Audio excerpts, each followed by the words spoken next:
Pump ಮಾಡುವ ಮೂಲಕ ಸೂಗೂರು ಕೆರೆಗೆ ಹರಿದ ವೇದಾವತಿ ನೀರು. ಚಿತ್ರದುರ್ಗ ಜಿಲ್ಲೆಯಲ್ಲಿ ಬರ ಆವರಿಸಿದೆ. ಕೊಳವೆ ಬಾವಿಗಳಲ್ಲಿ ನೀರಿಲ್ಲದಾಗಿದೆ. ಇದರಿಂದ ಹಿರಿಯೂರಿನ ವೇದಾವತಿ ನದಿಯ ಹೊಸಳ್ಳಿ ಬ್ಯಾರೇಜ್ನಿಂದ ಧರ್ಮಪುರ ಹೋಬಳಿಯ ಸೂಗೂರು ಕೆರೆಗೆ ನೀರು ಪಂಪ್ ಮಾಡಲಾಗುತ್ತಿದೆ.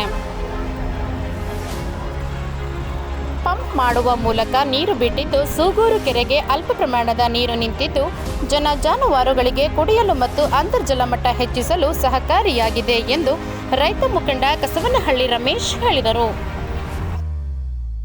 ಮತ್ತಷ್ಟು ಸುದ್ದಿಗಳಿಗಾಗಿ ಸಿಟಿ ಚಾನೆಲ್ ಚಳ್ಳಕೆರೆ ಸಬ್ಸ್ಕ್ರೈಬ್ ಮಾಡಿ. ನಮ್ಮ ಚಳ್ಳಕೆರೆ ಟಿವಿಯನ್ನು ಪ್ರತಿದಿನ ಸಂಜೆ 8 ಗಂಟೆಗೆ ವೀಕ್ಷಿಸಿ.